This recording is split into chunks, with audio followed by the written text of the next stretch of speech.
नमस्कार, माउन्टेन समाचारमा स्वागत छ। म सिमरन गौतम। नमस्कार, म सचिता बुढाथोकी।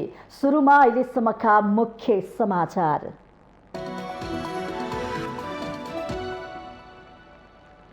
न्यायालयको विवाद झन बल्झियो। इतिहासमै पहिलो पटक प्रधान न्यायाधीशलाई सर्वोच्च अदालत प्रवेश गर्न नदिन आन्दोलन। न्यायमूर्तिहरूले अदालतको मर्यादा राख्न सकेनन्। नेकपा एमालेको 10औं राष्ट्रिय महाधिवेशनको लोगो सार्वजनिक। लोगोमा पार्टीको चुनाव चिन्ह सूर्य र गैडाले पार्टीको झण्डा बोकेको अङ्कित। पार्टीको मूल नारा सहितको जिङ्गल पनि सार्वजनिक। विप्लव समूह माओवादी केन्द्रमा नै फर्किने अध्यक्ष पुष्पकमल दाहालको विश्वास। समाजवादतर्फ इमान्दार हुने कम्युनिस्टहरू ढिलो चाँडो पुरानो घरमा फर्किने भनाई। बीपी कोइराला स्वास्थ्य विज्ञान प्रतिष्ठानको अनियमितता छानबिन आयोगले प्रधानमन्त्री देउवालाई प्रतिवेदन बुझायो। एक सातामा प्रतिष्ठानको समस्या समाधान हुने स्वास्थ्य मन्त्रीको दावी। 12 वर्ष माथिको उमेरसम्मको लागि कोरोना विरुद्धको फाइजर खोप अभियान सञ्चालन हुँदै। दीर्घ रोगीहरूलाई प्राथमिकतामा राखी 12 र 17 वर्ष उमेरसम्मकालाई लगाइने। चिनिया कम्युनिस्ट पार्टी सीसीपीले राष्ट्रपति सी जिनपिङलाई थप शक्तिशाली बनाउने एक महत्त्वपूर्ण प्रस्ताव पारित। सी माओ सेतुङ र देङ सियाओपिङको दर्जामा। र शहीद स्मारक डिभिजन लिगको लागि टिकट दर तोकियो। दशरथ रङ्गशालामा हुने खेलमा साधारण प्यारा फिटतर्फ 100 र भिआइपी तर्फ 500 रुपियाँ।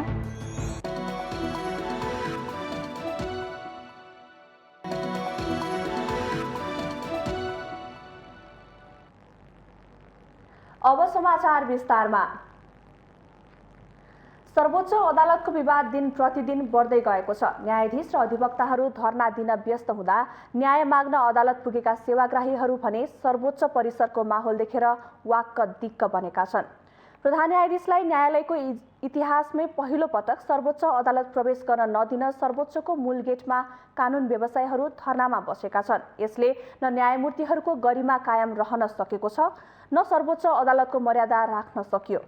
जनताको भरोसाको केन्द्र सर्वोच्च अदालतको गरिमा उठ्न नसक्ने गरी गिरिरहेको छ।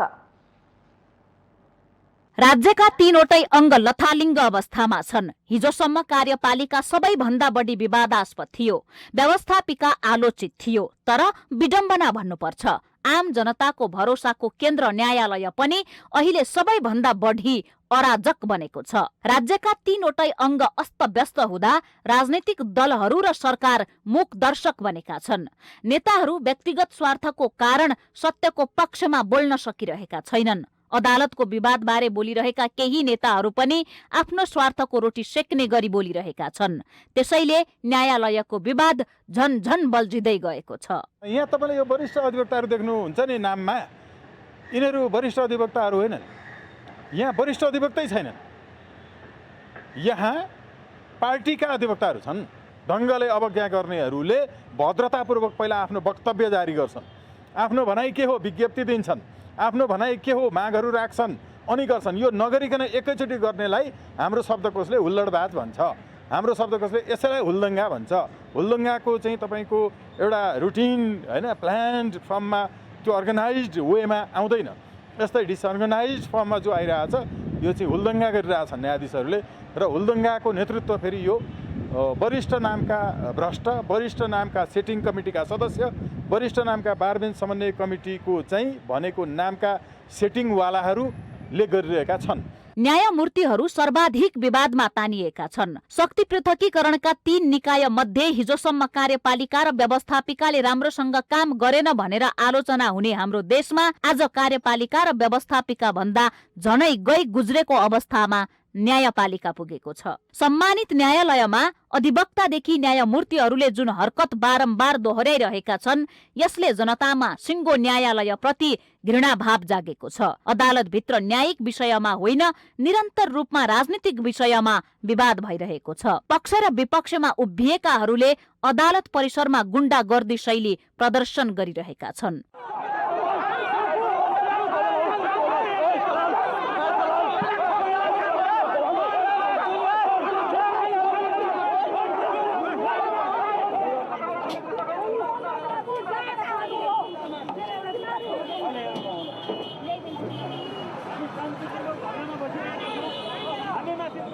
कानून व्यवसायी, नेपाल बार एसोसिएसन र प्रधान न्यायाधीश सोलेन्द्र शमशेर जबरा बीचको लडाईँले न्यायिक क्षेत्रमा निर्लज्जताको पराकाष्ठ नागेको छ। त्यसमाथि यो अदालतको विषय हो भन्दै पन्छिरहेका असक्षम राजनीतिक दलहरूको अकर्मण्यताले न्यायालयको विवाद बढ्न बल पुगेको छ। खबरदार नेपाल बार एसोसिएसन तपाईहरुको विरुद्धमा आउनु नपरोस्। यदि संविधानलाई कुल्चिने काम गर्नुहुन्छ, तपाईहरुले बारलाई कुल्चिने काम गर्नुहुन्छ, बारको आवाज, नागरिक समाजको आवाज, जनताको आवाजलाई बिर्स्नुहुन्छ भने तपाईहरु अहिले जो नेता रहनु भएको छ भोलिका दिनमा नेता रहन सक्नुहुन्न। सर्वोच्च अदालतमा प्रधान न्यायाधीश जबराले तोकेको इजलास 19 जना न्यायाधीशहरूले बहिष्कार गरिरहेका छन्। राणाले तोकेको इजलासमा बन्दी प्रत्यक्षीकरण बाहेक नबसेको 2 साता भइसक्यो। न्याय पाउने आशमा अदालत पुगेका सेवाग्राहीहरू कालो कोडधारीको झगडा हेरेर वाक्क दिक्क बनिसकेका छन्। पेशी छ भन्दै अदालतमा पर्खेका जनता लाचार भएर उनीहरूको रमिता हेर्न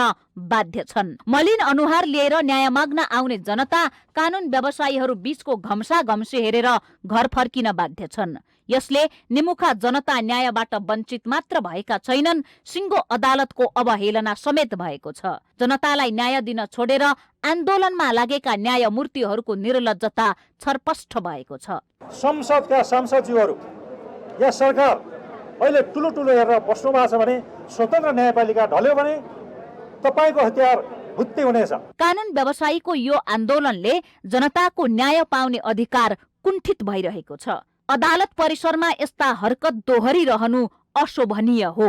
हुन त विगतदेखि नै न्यायपालिका सेटिङमा चलेको छ भनेर चर्चा हुने गरेको छ। तर आज जुन क्रियाकलाप न्यायालय भित्र देखिँदैछ यसले यो आरोप पुष्टि भएको छ। नेताहरूका खल्तीबाट न्यायाधीश बनेकाहरूले तमासा देखाउन थालेका छन्। न्यायमूर्तिहरूले न्याय किनबेच गर्ने गरेको आरोप लामो समयदेखि लाग्दै आएको थियो। अब यो आरोप प्रमाणित हुँदै गएको छ। प्रधान न्यायाधीशलाई राजनीतिक भागबण्ड दिने काम कसले गर्यो भन्दाखेरि अहिलेको सरकारले, यसका प्रधानमन्त्रीले र अहिलेको गठबन्धनले। यदि अहिलेको गठबन्धनले प्रधान न्यायाधीशलाई स्पेस दिँदै थियो भने प्रधान न्यायाधीशले स्पेस माग्न सक्दैनथे। त्यसैले यसको सबैभन्दा ठुलो कल्प्रिट, यसको सबैभन्दा ठुलो दोषी कोही छ भने शेरबहादुर देउपा र अहिलेको गठबन्धन हो। त्यसैले बारले, हामी सम्पूर्ण नागरिकहरूले यो गठबन्धनको विरुद्धमा, शेरबहादुर देउपाको विरुद्धमा पनि आवाज उठाउनु पर्दछ र उहाँहरू पनि अकाउन्टेबल हुनु पर्दछ। विवादै विवादको घेराभित्र फसाएर कालो कोटधारीहरूले सर्वोच्च अदालतलाई बन्धक बनाएका छन्। यो कार्य सरासर निन्दनीय छ। यसले न्यायमूर्ति र न्यायालयमाथि नै गम्भीर प्रश्न उठेको छ। यो विवादले कहिले र कसरी निकास पाउला भनेर अनुमान गर्न सक्ने अवस्था समेत छैन। न्यायमूर्तिहरूका यस्ता हरकतले उनीहरूको मर्यादा त कायम रहन सकेन, साथै न्यायालयको मान मर्यादा समेत उठ्न नसक्ने गरी गिरिरहेको छ। न्यायालयप्रतिको जनताको विश्वास चुडिँदैछ। यो विवादले संविधानको मर्म र भावनामाथि समेत प्रहार गरेको छ। न्यायालय विवादमा तानिदा रमिते बनेका नेताहरू फेरि भोलि न्यायाधीश नियुक्ति गर्ने बेला भने भागबण्डा खोज्ने छन्। अहिले स्वार्थ मिलेको छैन, त्यसैले चुप लागेर बसेका छन्। न्यायमूर्तिहरू नै संविधानले दिएको कर्तव्य, जिम्मेवारी, अनुशासन र मर्यादा नाघेर सर्वोच्च अदालतलाई निजी सम्पत्ति सरह प्रयोग गर्न खोज्दैछन्। यसबारे समयमै होशियार हुनु आजको टटकारो आवश्यकता हो। माउन्टेन टेलिभिजन एसडी, राजनीतिक ब्युरो। अहिले जारी न्यायालय विवाद झनै जटिल बन्दै गएको छ। प्रधान न्यायाधीश सोलेन्द्र शमशेर राणाको राजीनामा माग गर्दै न्यायाधीशहरू अभिज्ञमा छन् भने नेपाल बार एसोसिएसनको नेतृत्वमा कानून व्यवसायीहरू सडक आन्दोलनमा उत्रिएका छन्। समस्या समाधानको पहलको संकेत नदेखिँदा प्रधान न्यायाधीशहरू राणा भने अझै पेलेरै अघि बढ्ने प्रयासमा देखिनुहुन्छ।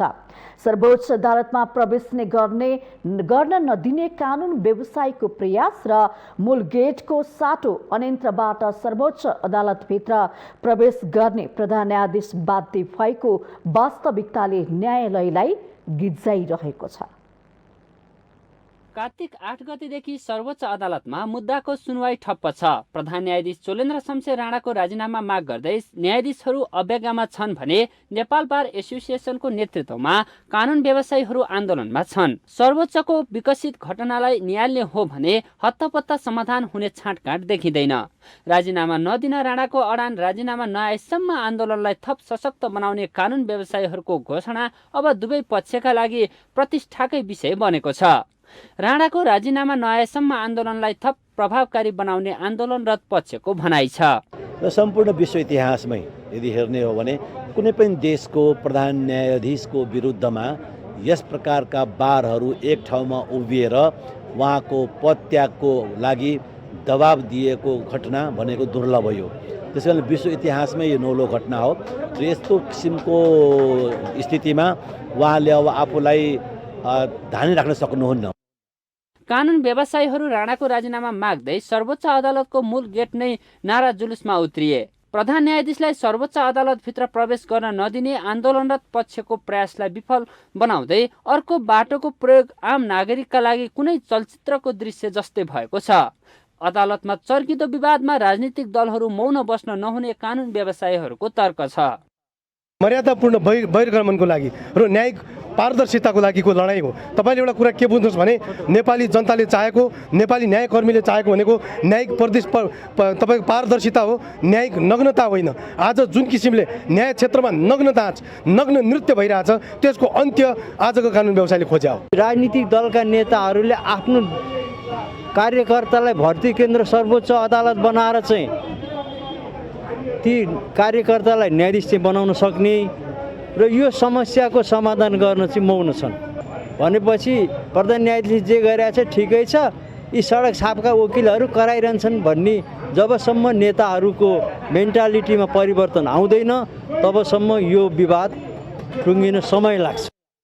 यस विषयमा राजनीतिक दलहरूको मौनताले विवाद समाधानका लागि कुनै पहल नभएको स्पष्ट भइसकेको छ। सर्वोच्चमा झन्डै 3 हप्तादेखि देखिएको विवाद समाधान भन्दा पनि उत्कर्षमा पुग्न समेत देश हाँक्ने दलहरूले मौनता रहस्यमय छ। प्रधान न्यायाधीश राणाले पेलेरै अगाडि बढ्न खोजेको आन्दोलनरत कानुन व्यवसायीहरूको बुझाइ छ। आफू इजलासबाट अलग बस्नुपर्ने र अरूलाई बन्दी प्रत्यक्षीकरणको मुद्दा मात्र तोक्न पाउने न्यायाधीशहरूको सर्वविपरीत राणाले आफू सहित सबै न्यायाधीशहरूलाई सबै प्रकारका मुद्दा पेशीमा राखेपछि अदालतभित्रको टकराव समेत चुलिएको छ। यस्तो अवस्थामा राजनीतिक दलहरूले पहल बिना विवाद सजिलै समाधान नहुने निश्चित नै भइसकेको छ। माउन्टेन टेलिभिजन एचडीका लागि बटुक राजगिरीको रिपोर्ट। प्रधान न्यायाधीश सोलेन्द्र शमशेर जबराको राजीनामा माग गर्दै आन्दोलित भएको नेपाल बार एसोसिएसनले सर्वोच्च अदालतको मूल गेटमा धरना दिएको छ। नेपाल बार एसोसिएसनले प्रधान न्यायाधीश सोलेन्द्र शमशेर जबरालाई सर्वोच्च अदालत प्रवेशमा रोक लगाउने भन्दै शुक्रबार बिहान 10 बजेदेखि 12 बजेसम्म सर्वोच्च अदालतको मूल गेटमा धरना दिएको हो। बारको धरनाको बावजुद प्रधान न्यायाधीश जबरा भने करिब 11 बज्नै लाग्दा वैकल्पिक गेटको प्रयोग गरी सर्वोच्च अदालत प्रवेश गर्नुभएको थियो। अधिवक्ताहरू नेपाल बार एसोसिएसनको भवनमा जम्मा भई ब्यानरसहित सर्वोच्चको मूल गेट अगाडि पुगेर धरना दिएका थिए। धरना दिन जाने क्रममा केही समूहले प्रधान न्यायाधीश जबराको समर्थनमा नाराबाजी गर्दै नेपाल बार एसोसिएसनको आलोचना गरेपछि केही समय असहज परिस्थिति बनेको थियो। प्रधान न्यायाधीश जबराको पक्षमा नाराबाजी गर्ने 3 महिला र 1 पुरुषलाई प्रहरीले नियन्त्रणमा लिएको छ। धरनालाई सम्बोधन गर्दै नेपाल बार एसोसिएसनका अध्यक्ष चण्डेश्वर श्रेष्ठले प्रधान न्यायाधीशलाई न्याय सम्पादन गर्ने र न्याय प्रशासन चलाउने अधिकार नभएको उल्लेख गर्नुभयो। बारको शान्तिपूर्ण आन्दोलन गर्ने नीति रहेकोमा प्रहरीको दमनसँगै कानुन व्यवसायीमाथि आक्रमण भएका कारण प्रधान न्यायाधीशलाई अदालत प्रवेश रोक लगाउनेसम्मको कार्यक्रम गर्नुपरेको बताउनुभयो। अदालतमा प्रवेश गर्ने हाम्रो जो काम हो, कानुन व्यवसायको काम हो, त्यो काममा हामी त्यहाँ गएर गेटमा बस्छौँ। त्यो काम भनेको आज सोलेन्द्र शमशेर जबरालाई उसले न न्याय सम्पादनमा गर्ने अधिकार छ वितरण गर्नको लागि, न न्याय प्रशासन चलाउनको लागि उहाँलाई अधिकार छ, उहाँ न्याय प्रशासन बिगार्नको लागि। त्यसकारणले गर्दा उहाँको विषयको लागि हामी अगाडि बढ्दैछौँ। कृपया शान्तिपूर्ण ढङ्गमा अगाडि बढ्न अनुरोध गर्दछौँ।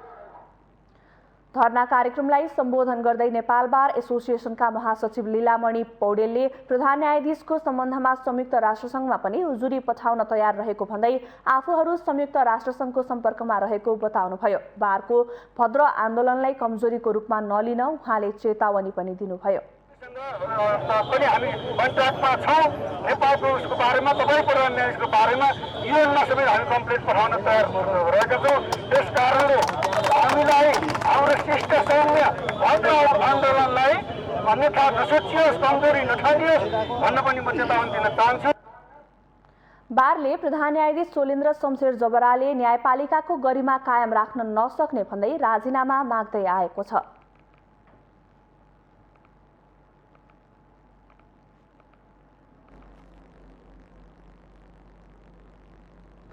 वरिष्ठ अधिवक्ता सुरेन्द्र कुमार महतोले प्रधान न्यायाधीश सोलेन्द्र शमशेर जबराले न्यायपालिका र कार्यपालिका बीचको सीमारेखालाई समाप्त पारेको बताउनु भएको छ।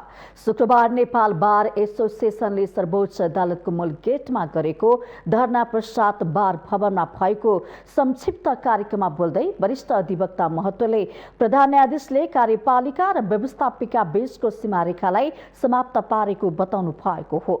नेपाल बार एसोसिएसन का पूर्व उपाध्यक्ष समेत रहनुभएका उहाँले प्रधान न्यायाधीशले आफूलाई कार्यपालिकाको रूपमा रूपान्तरण गरेको पनि बताउनुभयो। न्यायपालिका र कार्यपालिका बीचको सीमारेखालाई समाप्त गर्नुभयो। उहाँले आफूलाई कार्यपालिकाको रूपमा रूपान्तरण गर्नुभयो। सेवाग्राहीहरू समक्ष अनुरोध गर्न चाहन्छौँ कि न्यायपालिका अहिले अपरेसन थिएटरमा छ। वरिष्ठ अधिवक्ता विजय मिश्रले प्रधान न्यायाधीश जबरा कानुन व्यवसायी र सेवाग्राहीको विश्वास गुमाएर असफल भएको बताउनुभयो। प्रधान न्यायाधीशका कारण न्यायाधीशहरूको स्वाभिमानमा चोट पुग्नुका साथसाथै कानुन व्यवसायीहरू शिर झुकाएर हिँड्नुपर्ने अवस्था आएको उहाँको तर्क छ।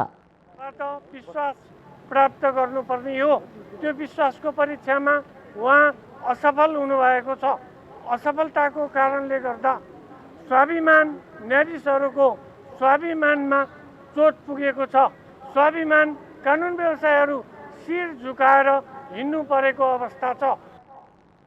वरिष्ठ अधिवक्ता हरिहर दाहालले न्यायालयमा देखिएको समस्याको सम्बन्धमा राजनैतिक दलका नेताहरू अब चुप लागेर बस्न नसक्ने बताउनु भएको हो। नेताहरू मौनता तोड्न बाध्य हुने उहाँको भनाइ छ।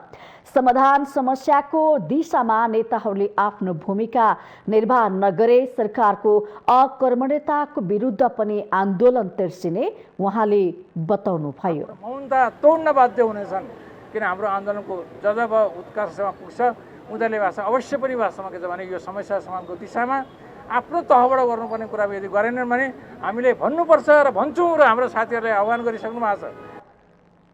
वरिष्ठ अधिवक्ता दाहालले प्रधान न्यायाधीशको सम्मानजनक बहिर्गमन भनेकै राजीनामा भएको उल्लेख गर्नुभयो।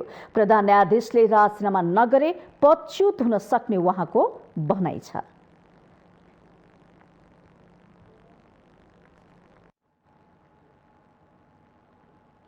नेकपा एमाले पार्टीको 10औं राष्ट्रिय महाधिवेशनको लोगो सार्वजनिक गरेको छ। शुक्रबार ललितपुरको 46 स्थित तुलसीलाल स्मृति प्रतिष्ठानमा पार्टीको 10औं राष्ट्रिय महाधिवेशन मूल व्यवस्थापन कमिटीले आयोजना गरेको पत्रकार सम्मेलनमा महासचिव ईश्वर पोखरेलले लोगो सार्वजनिक गर्नुभएको हो। लोगोमा पार्टीको चुनाव चिन्ह सूर्य र गैंडाले पार्टीको झण्डा बोकेको अंकित छ। चितवन गैंडाका लागि प्रख्यात भएकाले लोगोमा प्रयोग गरिएको महाधिवेशन प्रचार समितिका संयोजक योगेश भट्टराईले जानकारी दिनुभयो। पत्रकार सम्मेलनमा पार्टीको मूल नारा दक्षिणपन्थी अवसरवाद र संगठनात्मक अराजकतालाई पराजित गरौं, जबजको मार्गदर्शनमा समाजवादको आधार निर्माण गरौं भन्ने जिंगल पनि सार्वजनिक गरिएको छ। महासचिव पोखरेलले राष्ट्रिय राजनीतिलाई सही दिशा दिने गरी पार्टीको महाधिवेशन सम्पन्न हुने दावी गर्नुभयो।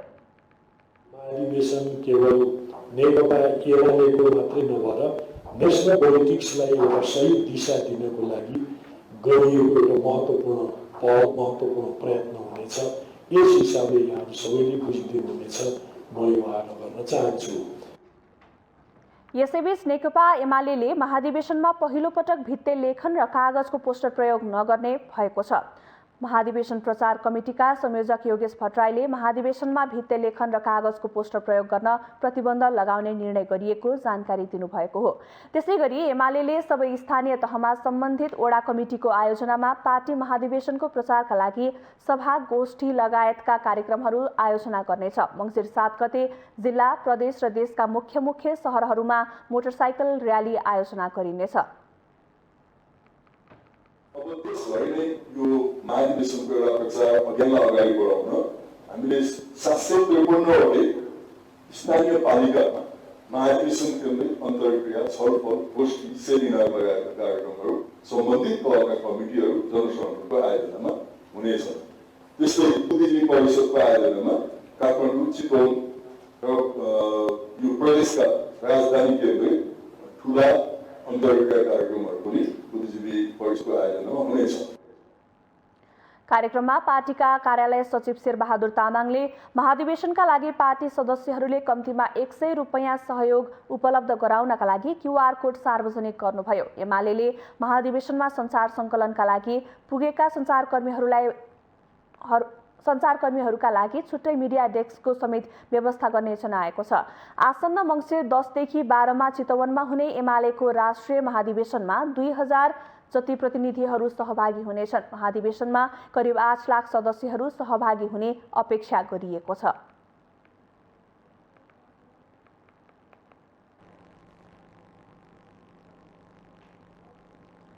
नेकपा एमालेका अध्यक्ष केपी शर्मा ओलीले कार्यकर्तालाई उच्च समझदारीको साथ प्रतिनिधि चयन गर्न आग्रह गर्नु भएको छ।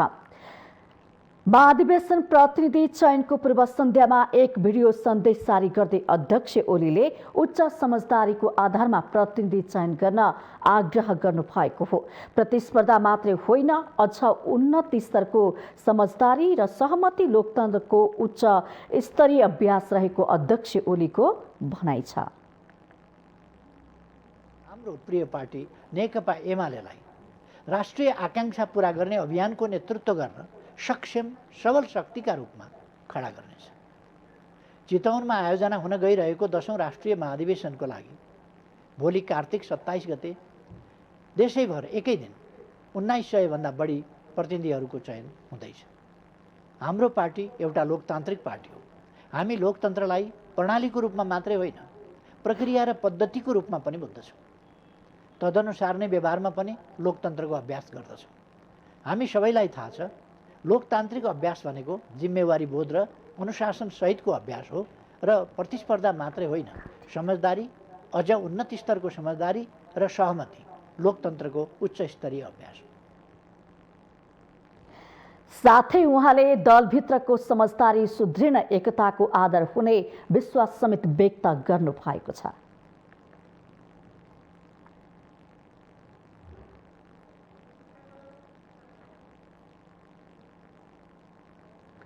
माउन्टेन समाचारमा पालो भएको छ विश्रामको।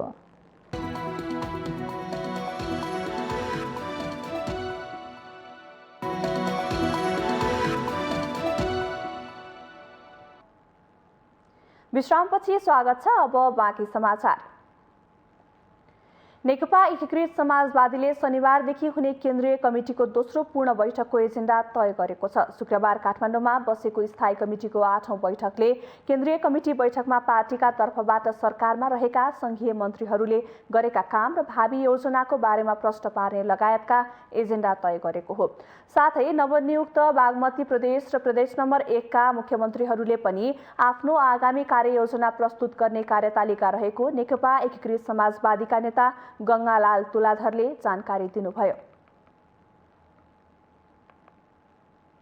बैठकका एजेन्डाहरू जस्तो संघीय मन्त्रीहरू जसको नेतृत्व गरेर कमल विरोध खतौडा जानुभएको छ हाम्रो पार्टीको तर्फबाट, गठबन्धन सरकारमा सामेल भइसके पछाडि भए गरेका काम क्रियाकलापहरू उहाँहरूले गर्नुपर्ने आगामी कार्ययोजना समेत पनि उहाँले प्रश्न पार्नुहुनेछ भनेर भने भर्खरै नवनियुक्त हुनुभएका प्रदेश नम्बर 1 का मुख्यमन्त्री राजेन्द्र राई, त्यस्तै गरिकन बागमती प्रदेशका मुख्यमन्त्री राजेन्द्र पाण्डे, उहाँ दुवैजना मुख्यमन्त्रीहरूले पनि आगामी कार्ययोजनाहरू चाहिँ प्रस्तुत गर्ने योजना छ।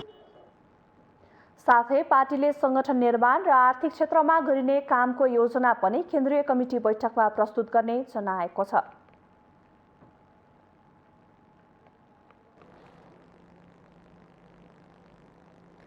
नेकपा माओवादी केन्द्रका अध्यक्ष पुष्पकमल दाहालले नेत्र विक्रम चन्द विप्लव समूह माओवादी केन्द्रमा नै फर्किने विश्वास व्यक्त गर्नु भएको छ।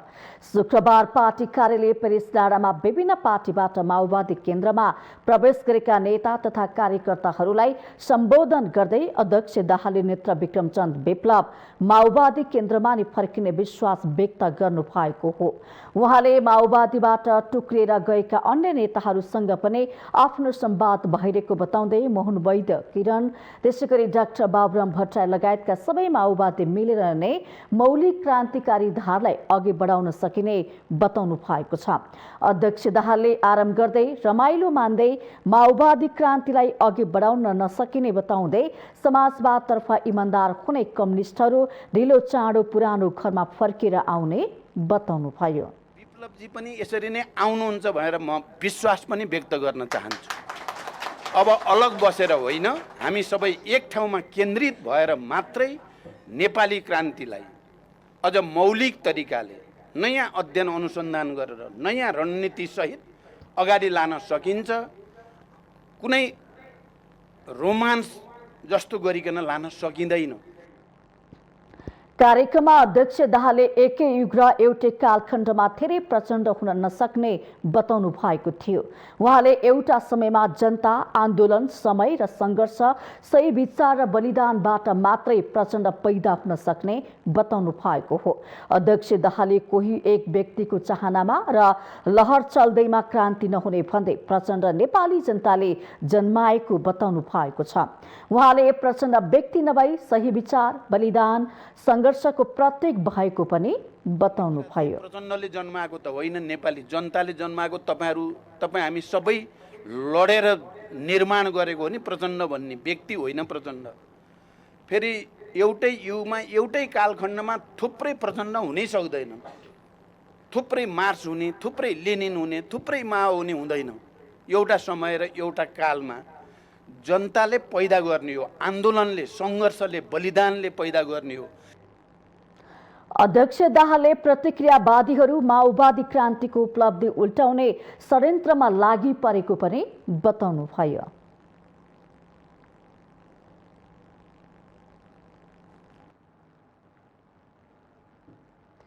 पीपी कोइराला स्वास्थ्य विज्ञान प्रतिष्ठान धरानमा भएको अनियमितताको बारेमा छानबिन गर्न बनेको 3 सदस्यीय छानबिन आयोगले प्रधानमन्त्री तथा कुलपति शेरबहादुर देउवालाई प्रतिवेदन बुझाएको छ।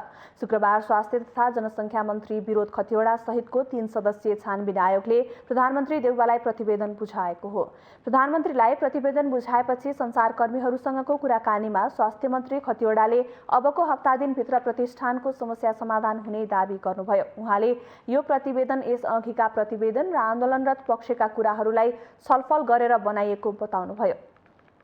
नगरपालिकाको हलमा मेयर सहित त्यहाँका जनप्रतिनिधि, विभिन्न पार्टीका प्रतिनिधि, मिडियाका साथीहरू र यो धरानको विषयलाई लिएर आन्दोलनरत सरोकार समाज भनौँ जसमा त्यस्तै केही नाम राखिएको थियो, उनीहरूसँग पनि हामीले सबैसँग कुरो बुझेपछि हामीले उहाँहरूको राय र उहाँहरूले भनेका विषयवस्तुलाई पनि समेटेर र स्पष्टीकरणको पूर्ण अवसर दिएर हामीले जे देखेका छौँ त्यसलाई हामीले प्रतिवेदनमा उल्लेख गरेका छौँ। स्वास्थ्य मन्त्री खतिवडाको अध्यक्षमा बनेको छानबिन आयोगमा स्वास्थ्य मन्त्रालयका सचिव डाक्टर रोशन पोखरेल, धरान उपमहानगरपालिकाका प्रमुख तिलक राई हुनुहुन्छ। प्रतिष्ठानका चिकित्सक, विद्यार्थी र कर्मचारीहरूले शैक्षिक, आर्थिक, प्रशासनिक र स्वास्थ्य सेवा सुधार हुनुपर्ने अनियमितताको छानबिन र दोषीमाथि कारबाहीको माग गर्दै 4 महिना यता निरन्तर आन्दोलन गरिरहेका छन्। आन्दोलन थप चर्किँदै गएपछि सरकारले वार्ता टोली गठन गरेर आन्दोलनकारीको माग सम्बोधन गर्ने सहमति गरेको थियो।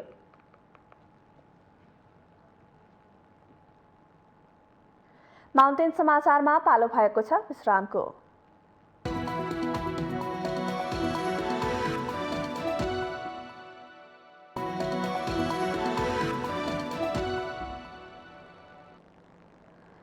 विश्रामपछि स्वागत छ। अब बाँकी समाचार। स्वास्थ्य क्षेत्रको नियमन र सुधारको लागि भन्दै सरकारले औषधिको मूल्य बढाउने तयारी गरेको छ। स्वास्थ्य तथा जनसङ्ख्या मन्त्रालयले औषधिको मूल्य समायोजनको विषयमा समिति गठन गरेर काम सुरु गरिसकेको छ। यसबाट उपभोक्ताहरू मारमा पर्ने नै छन्, तर भने निःशुल्क स्वास्थ्य सेवाको संवैधानिक अधिकार हनन हुने आवाज उठ्न थालेको छ। स्वास्थ्य मन्त्री विरोध खतिवडाले औषधिको मूल्य समायोजनका सन्दर्भमा आवश्यक निर्णय गर्ने तयारी गर्नुभएको छ। औषधि उत्पादकहरूले मूल्य समायोजन गर्न पटक पटक आग्रह गर्दै आएका छन्। कच्चा पदार्थको मूल्य बढे पनि औषधिको मूल्य पुनरावलोकन गर्न सरकार गम्भीर नभएको औषधि उत्पादकहरू बताउँदै आएका छन्। सरकारले जनतालाई निशुल्क औषधि वितरणका लागि भन्दै अरबौं रुपैयाँमा विदेशी औषधि आयात गर्ने गरेको छ। साथै विदेशी औषधि महँगोमा बेच्न छुट दिने गरेको हुँदा सोही अनुसार स्वदेशी औषधिको मूल्य समायोजन गर्दा उपभोक्तालाई भने चरम महँगी खेप्नुपर्ने बाध्यता रहेको पूर्व स्वास्थ्य मन्त्री तथा नेकपा एमाले नेता शेरबहादुर तामाङको भनाइ छ। तपाईको चाहिँ मूल्य समायोजनको नाममा झन् सस्तो बनाउनु पर्ने कुरामा ठिक छ, नेपालभित्र कसैले कुनै विदेशी औषधि कम्पनीले औषधि बेच्नु छ भने नेपालले राखेको रेटमा बेच्नु पर्यो नि, उनीहरूले राखेको रेटमा स्वीकृति दिने, अनि त्यस पछाडि हाम्रो अनि स्वदेशी औषधि कम्पनीलाई चाहिँ धराशायी बनाउने, अनि स्वदेशी औषधि कम्पनीलाई मूल्य समायोजन गरौँ भन्ने नाममा अनि जनतालाई महँगोमा पार्न कहाँ पाइन्छ र? त्यसको कुरा त हिसाब राम्रोसँग नगरिकन अगाडि बढ्न हुँदैन। नेपालको संविधानले स्वास्थ्य सेवा सम्बन्धी हकलाई मौलिक हकको रूपमा सुनिश्चित गरेको छ, जस अनुसार प्रत्येक नागरिकलाई राज्यबाट आधारभूत स्वास्थ्य सेवा निशुल्क प्राप्त गर्ने हक हुनेछ र कसैलाई पनि आकस्मिक स्वास्थ्य सेवाबाट वञ्चित गर्न पाइने छैन। संवैधानिक दायित्व समेत पूरा गर्न नसकिरहेको सरकारले औषधिको मूल्य अझ बढाउने उद्देश्यले समायोजनको कार्यक्रम मार्फत नागरिकमाथि अपराध गरिरहेको मानव अधिकार कर्मीहरू बताउँछन्। कुनै पनि चिजको मूल्य त घटेको छैन, बढ्ने बाहेक घट्ने त कामै भएको छैन होइन र जनतालाई दुःख दिने बाहेक अर्को काम त नेपालका राजनीतिक दलहरू र यहाँका सरकारहरूले गरेका छैनन्। हरेक राजनीतिक परिवर्तनपछि नेपाली जनताको अवस्था झन्झन चाहिँ तपाईँको खराब हुँदै गएको स्थिति छ। त अन्याय त गर्छन् त, न्याय कहाँ गरेछ भने तपाईँले कुन ठाउँमा तपाईँले न्याय देख्नु भएको छ? सबै ठाउँमा अन्याय छ। अब अहिलेको अवस्थामा नेपाली जनताले न्याय खोज्नु व्यर्थ हुन्छ भन्ने मलाई लाग्छ। नेपालका दुर्गम क्षेत्रका बासिन्दालाई ज्वरोको सामान्य सिटामोलसम्म खान नपाएर ज्यान गुमाउनु पर्ने बाध्यता रहेको छ। औषधि अभावका कारण कतिपय ग्रामीण भेगमा निशुल्क पाउनुपर्ने औषधि महँगो मूल्य तिरेर खान बाध्य छन्। यस्तो नेपाल जस्तो गरिब देशमा मान्छेहरूले औषधि सिटामोलसम्म खान पाएका छैनन्, ठाउँ ठाउँमा हस्पिटल छैन। अब यस्तो अवस्थामा औषधिको मूल्य बढायो भने धेरैलाई मर्का पर्छ, सर्वसाधारणलाई मर्का पर्छ नै, अरू जसलाई पनि मर्का पर्छ। औषधिको मूल्य बढ्नु हुँदैन, बढाउनु हुँदैन। सरकारले फ्री बाँड्नुपर्ने, फ्री दिनुपर्ने, स्वास्थ्य सेवा फ्री हुनुपर्ने अवस्थामा औषधिको मूल्य बढाउँदै जाने, प्राइभेट हस्पिटल खुलाएर झन् अब महँगो महँगो चर्को गरेर त सर्वसाधारणलाई धेरै मर्का यत्तिकै परिरहेछ, अझै बढी मर्का पर्छ। कच्चा पदार्थको मूल्य दिन प्रतिदिन बढ्दै गएको अवस्थामा सोही अनुसार मूल्य समायोजन हुनुपर्ने स्वदेशी औषधि उत्पादकहरूको माग पनि न्यायोचित हो। तर सरकारले मूल्य समायोजनको नाममा सस्तो बनाउनु पर्नेमा झनै महँगो बनाउँदै आम नागरिकको स्वास्थ्य सेवामा पहुँच झन कठिन बनाउन खोज्दैछ। सरकारले औषधिमा मूल्य निर्धारण, मूल्य समायोजन तथा परिमार्जन गर्ने विषयमा समिति गठन गरी सीमित वर्गलाई पोस्ने नियत रहेको हुन सक्ने विश्लेषण समेत हुन थालेको छ। माउन्टेन टेलिभिजन HD का लागि क्यामेरामा विवेक श्रेष्ठका साथमा सुजन चालिसे, राजनीतिक ब्युरो। सरकारले कोरोना विरुद्धको फाइजर खोप अभियान सञ्चालन गर्ने भएको छ। शुक्रबार फाइजर बायोएनटेक प्रयोग गरी सञ्चालन हुने कोभिड-19 खोप अभियानबारे पत्रकारहरूसँग अन्तर्क्रिया कार्यक्रममा कोरोना विरुद्धको फाइजर बायोएनटेक खोप अभियान सञ्चालन गर्ने जानकारी दिएको हो। यो खोपको पहिलो मात्रा कार्तिक 28 देखि मङ्सिर 4 गतेसम्म सरकारले तोकेका देशभरका विभिन्न 24 अस्पतालहरूमा उपलब्ध हुनेछ। खोप बचत भएमा मङ्सिर 5 देखि 7 गतेसम्म खोप लगाउन बाँकी रहेका दीर्घरोगीहरूलाई प्राथमिकतामा राखी र 12 देखि 17 उमेर समूहका व्यक्तिहरूलाई लगाइनेछ। खोपको दोस्रो मात्रा पहिलो मात्रा लिएको 21 देखि 28 दिनपछि अर्थात् मङ्सिर 27 देखि पौष 2 गतेसम्म दिइने स्वास्थ्य सेवा विभाग अन्तर्गतको परिवार कल्याण महाशाखाले जनाएको छ। यो खोप 12 वर्षभन्दा माथिको जनसङ्ख्यालाई मात्र दिन मिल्ने भएकोले सोही उमेर समूहलाई मात्र लगाइने वरिष्ठ जनस्वास्थ्य प्रशासक सागर दहालले बताउनुभयो। उहाँले यो खोप 12 वर्ष माथिका दीर्घरोगीहरूलाई पहिलो प्राथमिकतामा राखेर दिइने पनि बताउनुभयो। कार्यक्रममा स्वास्थ्य मन्त्रालयका प्रवक्ता तथा इपिडेमियोलोजी तथा रोग नियन्त्रण महाशाखाका निर्देशक डाक्टर कृष्णप्रसाद पौडेलले यस खोपको माग धेरै भए पनि दीर्घरोगीहरूलाई नै दिइने बताउनुभयो। स्वास्थ्य सेवा विभागका महानिर्देशक डाक्टर दिपेन्द्र रमन सिंहले कोरोना विरुद्धको खोप लगाएपछि मानिसहरू एक किसिमले कवचधारी बन्ने बताउनुभयो। खोप दीर्घरोग भएको तथा उपचार गराइरहेको पूर्जा उमेर खुल्ने प्रमाणपत्र देखाएपछि लगाउन पाइनेछ।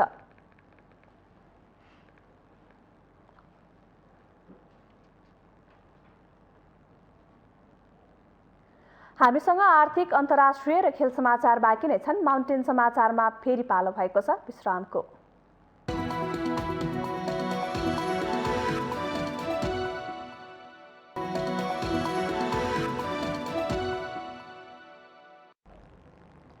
विश्रामपछि स्वागत छ। अब पालो आर्थिक समाचारको।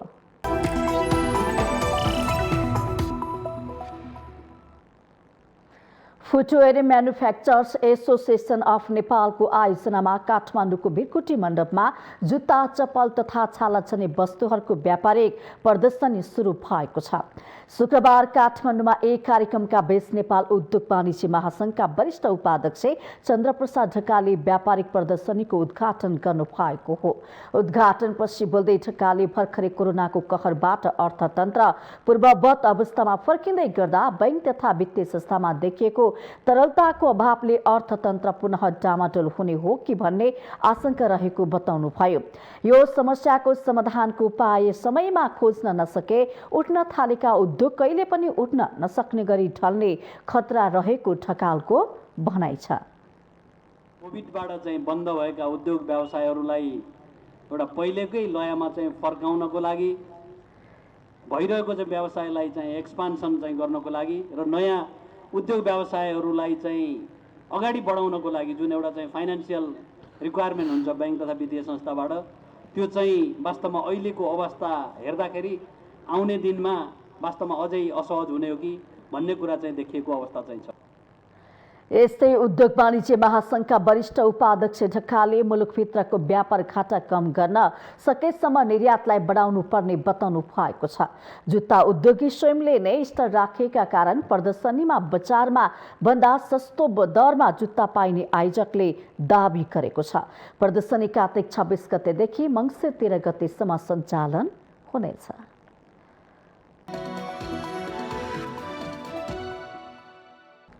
माउन्टेन समाचारको अन्त्यमा अहिलेसम्मका मुख्य समाचार पुनः एकपटक।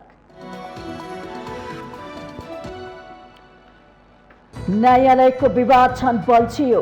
इतिहासमै पहिलो पटक प्रधान न्यायाधीशलाई सर्वोच्च अदालत प्रवेश गर्न नदिन आन्दोलन, न्यायमूर्तिहरूले अदालतको मर्यादा राख्न सकेनन्।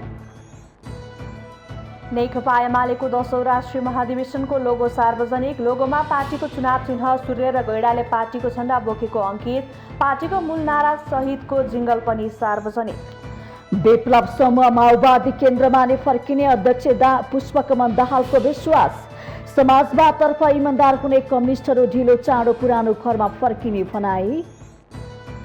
बीपी कोइराला स्वास्थ्य विज्ञान प्रतिष्ठानको अनियमितता छानबिन आयोगले प्रधानमन्त्री देउवालाई प्रतिवेदन बुझायो। एक सातामा प्रतिष्ठानको समस्या समाधान हुने स्वास्थ्य मन्त्रीको दाबी। 12 वर्ष माथिको उमेरसम्मको लागि कोरोना विरुद्धको फाइजर खोप अभियान सञ्चालन हुँदै दीर्घ रोगीहरूलाई प्राथमिकतामा राखी 12 देखि 17 वर्षको उमेर समूहका लागि लगाइने। चिनिया कम्युनिस्ट पार्टी सीसीपीले राष्ट्रपति सी जिनपिङलाई थप शक्तिशाली बनाउने एक महत्त्वपूर्ण प्रस्ताव पारित। सिमाओ सेतुङ र देङ सियाओपिङको दर्जामा। र शहीद स्मारक ए डिभिजन लिगको लागि टिकट दर तोकियो। दशरथ रङ्गशालामा कुनै खेलमा साधारण प्याराफिट तर्फ 100 र भिआइपी तर्फ 500 रुपियाँ।